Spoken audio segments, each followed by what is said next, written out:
Well, first of all, I just want to say what a privilege and an honor it is to be here. I see a few familiar faces. I think it's been about 3 or 4 years ago, Mr. Earl King had me come and share, and a lot has happened since then, so hopefully I won't be redundant. Also, I want to let you know, before you guys got here, we put on the table some literature on the ministry and our media company, so if there's something that I don't address or you have questions for that we don't get to today, feel free to look that over, maybe contact us. Our ministry is really a unique ministry. A lot of it is, I guess, would be based on two things. First of all, the grace of God, and then second of all, the career that I was able to have as a professional bull rider. Just a little background on the testimony. From the age of 6, riding my first calf in California with my father at a branding fire is where it all began. I was able to do well in junior rodeo. I got into high school rodeo in Nevada. My dad's always been from the West Coast. My mom was from here in Fort Worth. And they were divorced, obviously, when I was young, which is one of the reasons why I like working with young people. The sport of rodeo is very unique in and of itself. And that's kind of why the ministry has so many different angles and things that we like to do with it. The ministry really basically just started with training camps that led to a full-fledged Christian bull riding league. We performed last year here, a year ago to the date almost, in Wetherford. We were able to show a little glimpse of what we do nationally. So, things begin to evolve, but working with the youth is really our main focus. We have 15 acres in the Bill Station, Highway 51 area. That's because my wife's, my in-laws are from here in Weatherford. Been married 20 years, have 3 kids. My oldest boy will be 18 tomorrow. He's been roping in high school. I'm glad for that because he's smart enough not to. He told me one day, he said, "Dad, I don't like to bleed." I said, "Well, don't ride bulls, son." We'll save both of us a lot of pain in life. So it's been exciting. Just what I would ask for you guys, as a community, as you serve and you're addressing specific needs and issues in the community, so are we. I don't know that it's ever been coined. I'd like to be the first one to do it, but to have ranches tied to the community, have troubled youth tied to the ranches, begin to get in and use what we're doing here as a prototype in Weatherford nationally. Because of my career and the Lord blessed me to be a world champion, I have a lot of connections. Many of those are not in the Weatherford area. For instance, I'm on a national role model committee. I've been to Reno, Pittsburgh, Kansas City, all these places throughout the year. And recently I go home and I look at my places being half developed, and I'm thinking, in order to develop this, I need, one, the support of the community. There needs to be a need that we're outreaching, and that would be youth that have a desire and a longing to be in either rodeo or at least the horsemanship side of life. It's not uncommon for me to go home and find a single mother with 2 kids that are ages 18 to 14 and they want to be cowboys and she doesn't know what to do with them. So that's kind of the infrastructure that we're trying to tap into. Some of those things would be the ministry is good at national speaking engagements, pro and beginner training camp, private instructions, things of that nature. But at the end of the day, it is filling a void. I think that we're raising up a fatherless generation, and the cowboy, is known to be a hard worker. In some ways, the guys at rodeo get stereotyped as, just being maybe drunks traveling from town to town, things of that nature. So it's been a blessing to commit my life to the ministry work that God has called me to do. When you do that, you're kind of crossing over into a new dimension. So sometimes people understand ministry, but they don't understand rodeo or the Western lifestyle.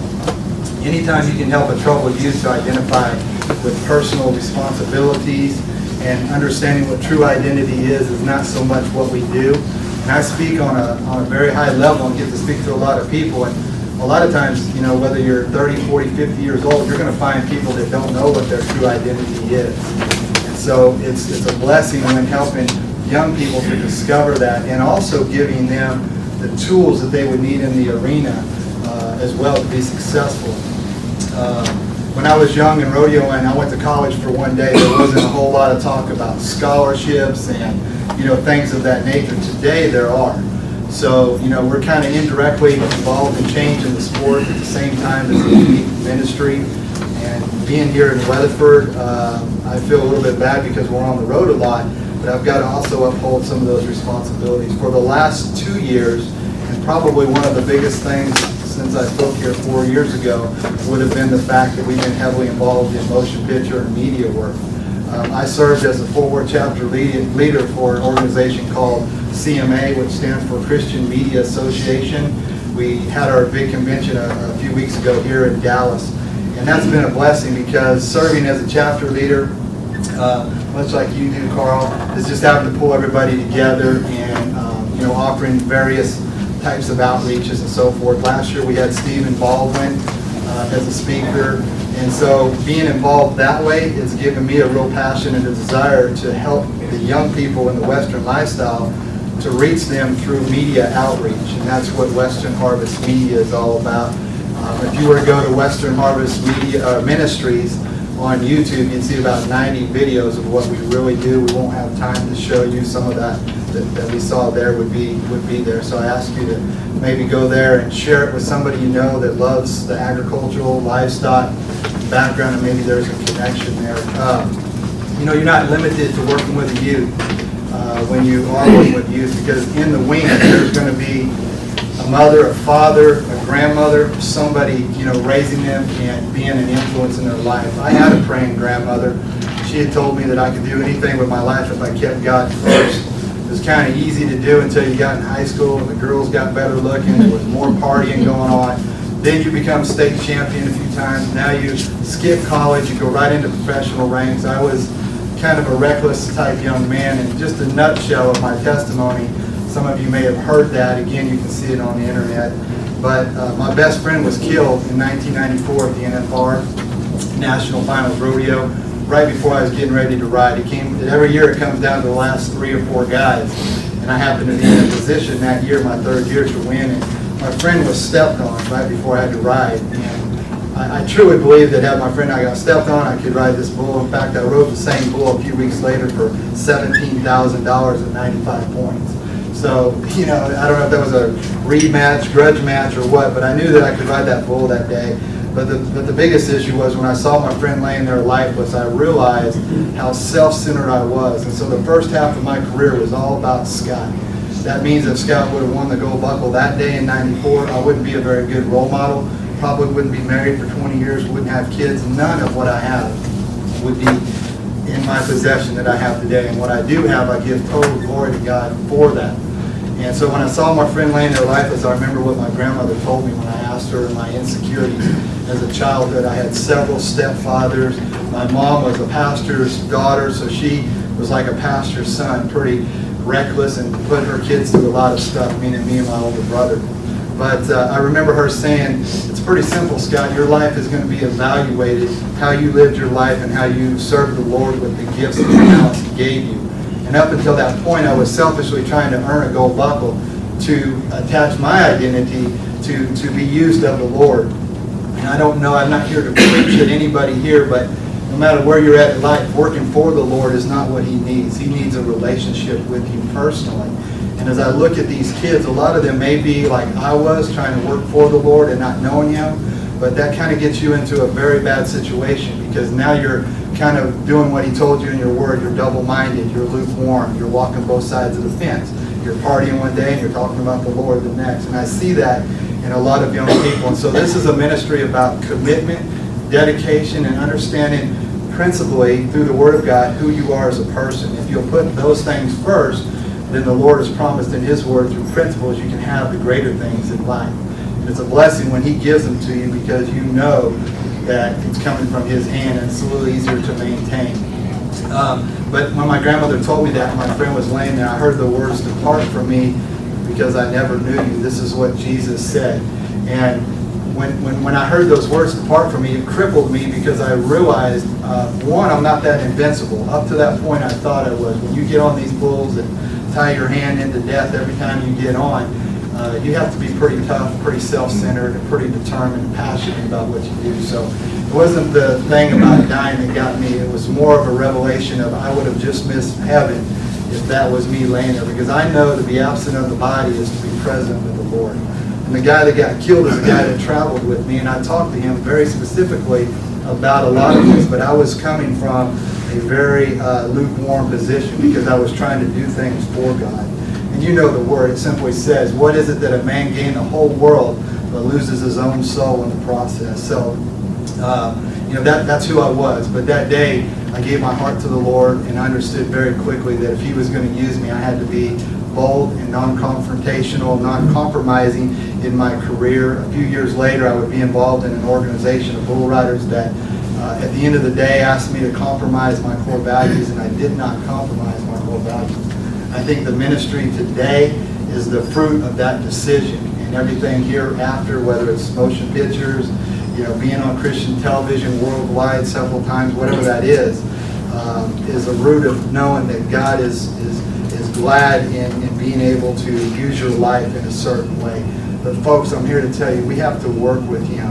And what you guys do in the community here as a group, you may not see those people that are watching you, but they are watching you. And every one of us in here has somebody looking up to us, not just the athlete, not just the cowboy, but every one of us need to be a better father, a better husband, and to be a role model, to take the time that the youth in our community actually need. And so that's what we're really striving to do. A Christian Rodeo Academy is simply where they can learn what they want to do in the arena, but while they're doing that, they can be mentored, discipled, and raised up to be God-fearing individuals. Will make them stronger if they are able to go on and do great things. So in my eyes, I tell them, you either do something with life, or life will do something with you. And to understand about compromise. A lot of us compromise a lot of times, but the Lord judges our heart, and He looks at us. There's a lot of situations in the financial situation of our country, the things that mom and dad are going through, kids just simply not knowing who they are. And I think that's why God has raised up ministries and given us the ability to be nonprofit organizations to really try to help them. So, I would say today we're half developed at home. We're getting really stronger in the media presence. And most of all, every time I go out, and I'm from Wetherford, Texas, so it's really good to be able to interact with the folks in the community and ask you to pray for us, support us. We try to do things monthly with the youth. I haven't been able to keep a lot of stock, and especially coming into the winter months when it's raining, it's hard to keep all that going. But I think that we're going to continue to grow. We're always going to remember where we're from, as far as from Weatherford, and I just really thank you guys for listening to the unique side of the ministry and understand how important it is when you are learning your true identity, that you have to have something. It's not good enough to tell them not to be involved in this, but we have to show them what they can be involved in. And that's really the basis of our training camps and our programs in the arena. I know a lot of other guys that do other events, horsemanship. I go out every year. I'm a chaplain on a rodeo Bible camp tour. And again, we just stay very, very busy with what we do. But being that my kids are somewhat young, I do like to stay at home. And so if you'll give me the opportunity when we have events through the chamber, or you see something about Western Harvest, or if there's somebody that you feel that we need to talk to that could be a blessing to those people on the other end, please let us know. Because as a ministry, we're just like you, serving in the community. So I appreciate your time. I don't want to get up here and preach. It's always hard whenever you you get the microphone. But I think if we've got 5 or 6 minutes left, I'd like to answer any of your questions if possible. Some of you may have some questions. Maybe not. Watch a video. What's your goal with your property? What are you trying to do?